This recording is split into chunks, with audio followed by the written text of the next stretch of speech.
I previously reviewed the Glendalough Pot Still Irish Whisky, and I really loved it, so much that I bought a bottle of it. Well, this little number came in the Advent calendar last year, so I'd like to see how this one stacks up against it.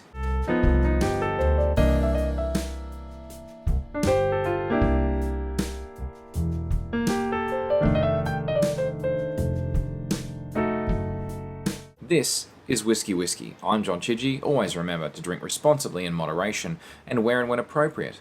Feel free to like and subscribe if you're watching this on YouTube, and visit engineer.network/whiskey without the E to learn how you can support the show. Thank you.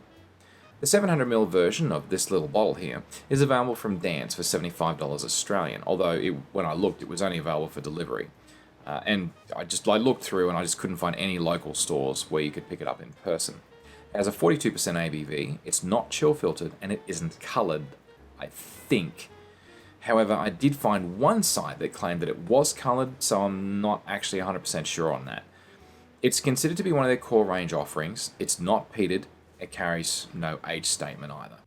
Now, it is matured in charred ex-bourbon casks made from American oak, as they usually are, for 3 years. But then it's finished in Oloroso sherry butt casks. But I couldn't find any references to how long. You would expect it's probably maybe 6 to 9 months at most. They say that they source their Oloroso casks from Montilla in Spain. Okay, that's nice to know, I guess.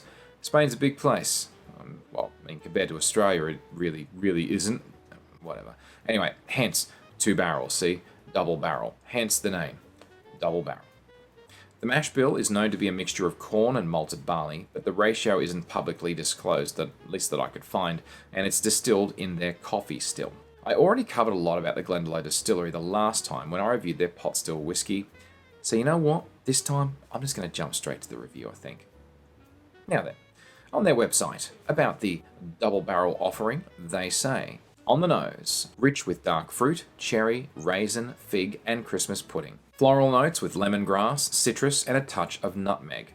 On the palate, sweet and smooth with butterscotch, honey, and peppercorn, dried fruit, maraschino cherries, and brown sugar. On the finish, ginger spices, a touch of almond, and earthiness.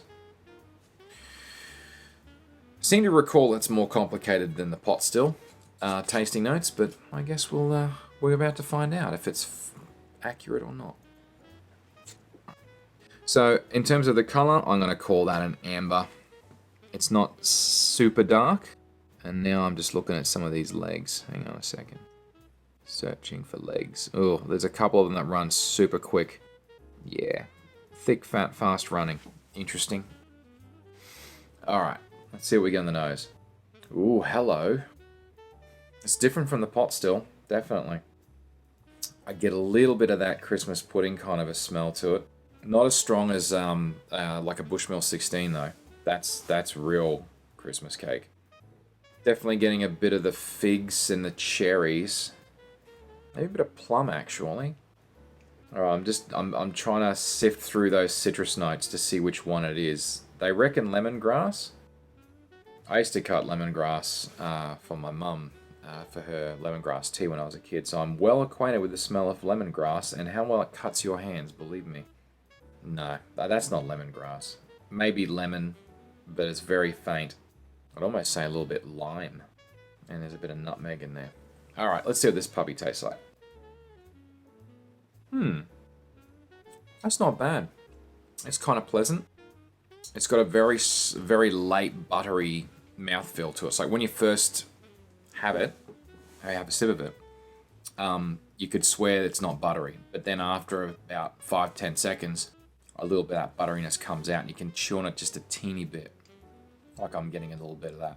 But other than that, and now it's gone. It's probably barely buttery, maybe even slightly watery actually, on the mouthfeel. But you know what? That taste is kind of nice. The finish is short, it's already gone. I describe that as a little bit like a burnt caramel. Bitter. Honey in the butterscotch. Oh yeah. Butterscotch is very faint. That honey is quite strong. I mean, it is quite nice. It is quite nice, don't get me wrong. And I would agree that there's a little bit of a ginger spice Maybe it's ginger. Maybe it's just the maybe it's just a little bit of nutmeg burn on the back end of the finish. It's not bad. It's pretty respectable. Yeah, I mean, to be honest, it's pretty respectable as a whiskey. But yeah, I definitely do get the vanilla. The funny thing is, it kind of like the pot still. It's a little bit thinner on the nose than you expect when you get on the palate. It's quite yeah. Yeah, okay. For whatever reason, after a few sips, the butterscotch has gotten a lot stronger, especially on the front of my tongue. Front of my palate, it's got more butterscotch now than when I started. It's just a lingering kind of a warmth to it too, sides of my palate and on the finish. And that there's a little bit of a bitterness too. I originally said burnt caramel, maybe even a dark chocolate actually. Come to think of it. I mean, it's quite nice. Don't get me wrong. It's pretty good. So for cost, let's talk about cost. It's because of the pricing. It's very affordable. But my problem is, I'm struggling to give this, like, in terms of quality. I'm struggling to give this more than a 2. I mean, it's a nice drink for some occasional variety, but I mean, if I had to pick, from Glendalough, I would probably pick the pot still. But that still makes it a green. It's okay generally keeping some of these on hand for sure. And I have to say, I do like that butterscotch flavour in a whiskey. It's just not as complex or as delightful, really, to drink as the pot still whiskey.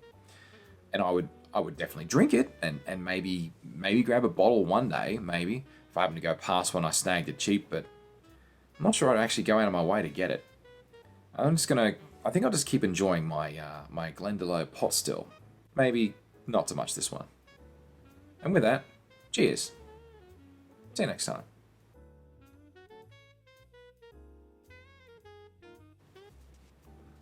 Butterscotchy.